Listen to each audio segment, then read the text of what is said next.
우리나라 3대 라면 하면 진라면, 삼양라면, 신라면 정도를 꼽을 수가 있는데 어디 브랜드에서 나온 건지까지 알 정도로 인기가 많죠. 삼양라면 하면 삼양식품, 진라면 하면 오뚜기, 그러면 신라면 하면 롯데. 롯데라고 하면 아니 틀렸잖아, 신라면 농심 거잖아, 농심 신라면, 이렇게 하시는 분들 있으실 수 있을 것 같아요. 그런데 신라면이 원래 롯데에서 만들었다는 사실 알고 계신가요? 이번 아이돈노에서는 사나이 울리는 매운맛으로 매운맛의 기준이 된 신라면과 롯데와의 기가 막힌 사연에 대해서 알아보겠습니다. 일단 라면 얘기를 먼저 해보려고 해요. 우리나라에서 라면이 언제 처음 들어왔을까? 때는 바야흐로 1960년대 초로 거슬러 올라갑니다. 보험회사 사장인 한 남자가 남대문 시장에서 뭘 사먹기 위해서 장사진을 친 사람들을 목격하죠. 뭘 사먹기 위해서였냐? 바로 꿀꿀이 죽이에요. 분명 죽이잖아요. 그런데 이 안에서 담배꽁초도 나오고 막 단추도 나오고 그럽니다. 워낙 먹을 것이 없었던 시절이라 미군이 버린 음식을 끓여 먹으니까 이런 게 나왔던 거죠.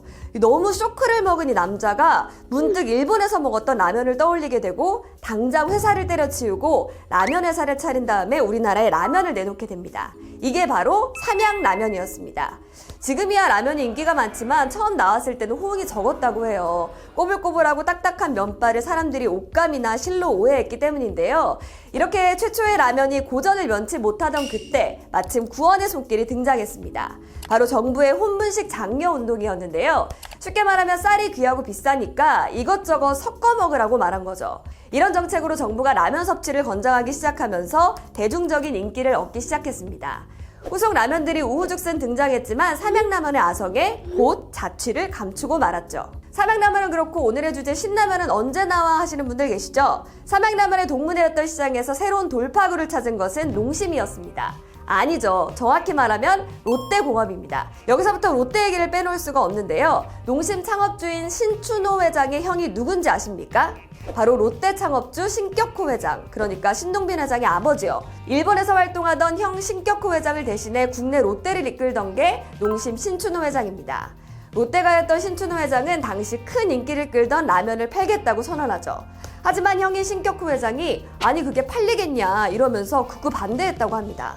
신춘호 회장은 가출까지 감행하면서 롯데공업을 차려서 라면 사업에 뛰어들었다고 알려지는데 이때부터 형제 간의 갈등이 시작됩니다. 원래 신라면 전에 롯데라면을 출시했거든요. 또 사명도 롯데공업이었고요. 결국 신격호 회장은 왜 내 말 안 들어 이러면서 동생에게 롯데라는 명칭을 사용하지 말라고 요구하기에 이르렀고 롯데공업은 지금의 농심으로 사명을 바꾸게 됩니다.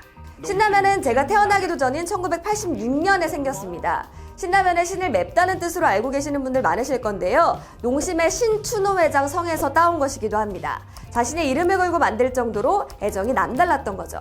그렇다면 신라면은 어떻게 살아남았을까? 신라면의 인기 비결은 한국인이 좋아하는 매운맛을 구현했다는 점이잖아요. 신라면이 나오기 전에 라면 시장은 순하고 구수한 국물의 제품들이었거든요. 그런데 신춘호 농심회장은 간부들을 불러서 아니 한국 사람들은 매운맛을 좋아하는데 매운 라면이 없는 것을 이해할 수 없다 이렇게 말했다고 하죠. 회장이 이렇게 말했으니까 이제 밑에 사람들은 매운맛 라면을 만들 차례겠죠. 연구진들은 소고기 장국을 모티브로 깊은 맛과 매운맛이 조화를 이룬 라면을 개발하기 시작합니다. 전국에서 재배되는 모든 품종의 고추를 사들여서 매운맛 실험을 했다고 하고요. 국밥 같은 요리에 주로 넣어 먹는 다진 양념의 조리법을 적용했다고 합니다.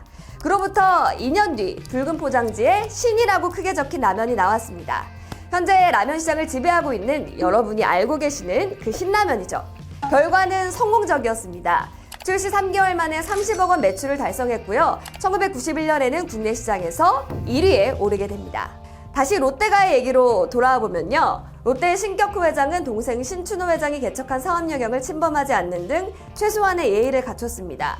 롯데에서 라면 나왔다는 얘기 우리 들어본 적 없잖아요. 업계에서는 롯데가 라면 사업에 뛰어들지 않는 것은 동생인 신춘호 회장에 대한 배려였다고 말하는데요. 하지만 신춘호 회장이 사명을 농심으로 바꾼 이후로 형제 간 왕래가 끊겼고 가족 모임에도 서로 참석하지 않았다고 알려집니다. 형 신격호 회장과 동생 신춘호 회장은 끝내 관계를 회복하지 못했고요. 신춘호 회장이 형인 신격호 회장이 세상을 떠날 당시에도 빈소를 찾지 않은 점은 두고두고 아쉬움으로 남게 됐습니다. 앙금이 말끔히 씻기지는 않은 롯데와 농심. 롯데가 사람들은 과연 신라면을 먹을지도 궁금해지네요. 지금까지 I don't know 이지우였습니다.